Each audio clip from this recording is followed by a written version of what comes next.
The ring. 24 साल का Dan एक सिनेमा हॉल में साफ सफाई का काम किया करता था। जो भी थोड़े बहुत पैसे उसे वहां से मिलते, वो उसी से अपना गुजारा चलाता था। ऐसे ही एक दिन डैन सिनेमा के टिकट काउंटर के बाहर सफाई कर रहा था। सारा कूड़ा इकट्ठा करके वो बाहर के डस्टबिन में उसे डालने जा रहा था कि तभी रोड पार कर रही एक औरत की तरफ एक तेजी से चलती हुई गाड़ी आई और उस गाड़ी से टकराकर उस औरत का एक्सीडेंट हो गया।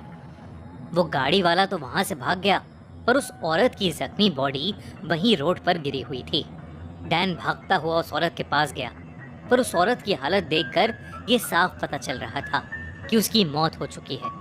तभी डैन की नज़र उसी औरत की लाश के पास पड़ी एक चमकती हुई अंगूठी पर पड़ी। वो अंगूठी सोने की थी और डैन की नजरें उससे हट ही नहीं रही थीं।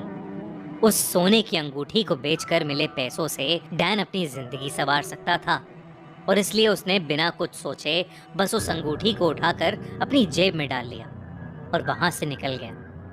इतने में उस औरत के आसपास बहुत भीड़ जमा हो गई और जल्दी से एम्बुलेंस को बुलाया गया और उस औरत की बॉडी को हॉस्पिटल ले जाया गया।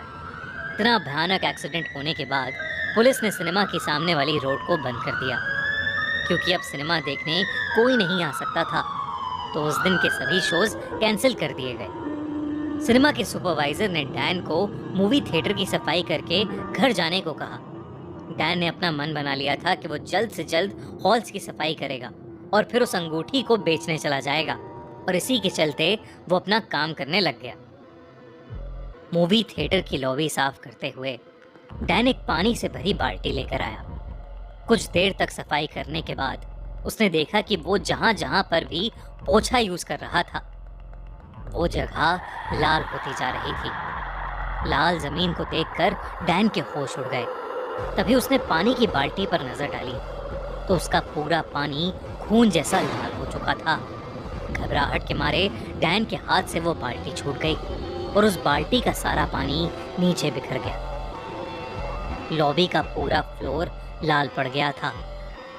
डैन ने इस बात को समझने की बहुत कोशिश की कि आखिर उसके साथ ये क्या हुआ था कि इतने में उस हॉल की लाइट्स फ्लिकर करने लगी और उस लाइट्स की फ्लिकरिंग में डैन को दिखा कि उस लाल हुई जमीन पर किसी के पैरों के निशान बन रहे हैं, और वो जिस किसी के भी हैं वो उसी की तरफ आ रहे हैं। अचानक उसे किसी औरत की परछाई दिखी और लाइट्स भी पूरी तरह बंद पड़ गईं। ये देखकर डैन की हालत खराब हो गई और उसकी एक जोर की चीख निकल पड़ी। लेकिन फिर तभी लाइट्स वापस ऑन हो गईं। डैन ने आसपास देखा तो वहां कोई भी नहीं था। उसने नीचे जमीन पर देखा तो वहां भी ना कोई खून था, ना किसी के पैरों के निशान थे, बस पानी बिखरा पड़ा था। डैन को लगा कि ये सब शायद उसका वहम होगा और वो वापस सफाई में लग गया। लॉबी की सफाई खत्म करके वो हॉल में घुसा और उसकी सफाई करने लगा। चेयर्स की सफाई करते हुए वो सीट के नीचे गिरे पॉपकॉर्न्स वगैरह भी साफ कर रहा था कि एक सीट के नीचे एक चॉकलेट का रैपर गिरा हुआ था। उसे उठाने के लिए वो जैसे ही नीचे झुका, उसे पिछली सीट पर किसी के पैर दिखे। डैन एकदम से उठ खड़ा हुआ। उसने नजर उठाकर देखा तो पिछली सीट पर कोई भी नहीं था।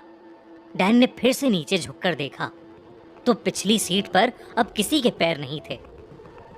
लेकिन जब वो उठा तो उसके ठीक सामने एक लाश जैसी दिखने वाली भयानक औरत खड़ी थी। उसे देखकर डैन की रूह कांप उठी। वो फटाफट से उस मूवी थिएटर से बाहर भागा। लेकिन कुछ ही दूर चलने के बाद डैन जैसे ही रोड क्रॉस करने लगा, उसे वही भयानक औरत दिखाई दी। उसका पूरा शरीर जगह जगह से छिला पड़ा था। उसका सर फटा हुआ था और आंखें बिल्कुल लाल पड़ी थीं। डैन ने उस औरत को ध्यान से देखा तो वो कोई और नहीं बल्कि वही औरत थी जिसका उस शाम उस मूवी थिएटर के सामने एक्सीडेंट हुआ था। डैन के पैर वहीं रोड पर जम गए थे और वो डर से कपकपाता हुआ बस उस औरत को देखे जा रहा था। तभी रोड पर तेजी से चलती हुई एक गाड़ी आई और उसने डैन को टक्कर मार दी। गाड़ी से टकराते ही डैन वहीं रोड पर गिर पड़ा और वो सोने की अंगूठी उसकी जेब से निकलकर रोड के किनारे जा गिरी। उसे बहुत चोट आई और वो दर्द के मारे छटपटा रहा था कि कुछ ही देर में एक आदमी डैन को देखकर उसके पास आया। उसने देखा कि डैन की बॉडी जख्मी हालत में रोड पर गिरी पड़ी है, लेकिन डैन की तरह उस आदमी का ध्यान भी डैन के पास पड़ी सोने की अंगूठी पर ही गया। उसने आसपास देखा और अंगूठी को उठाकर अपनी जेब में डाल लिया और डैन को मरती हालत में छोड़कर वहां से चला गया। अगले दिन न्यूज़ आई कि पिछली रात उस मूवी थिएटर के सामने वाली रोड पर 3 लोग अलग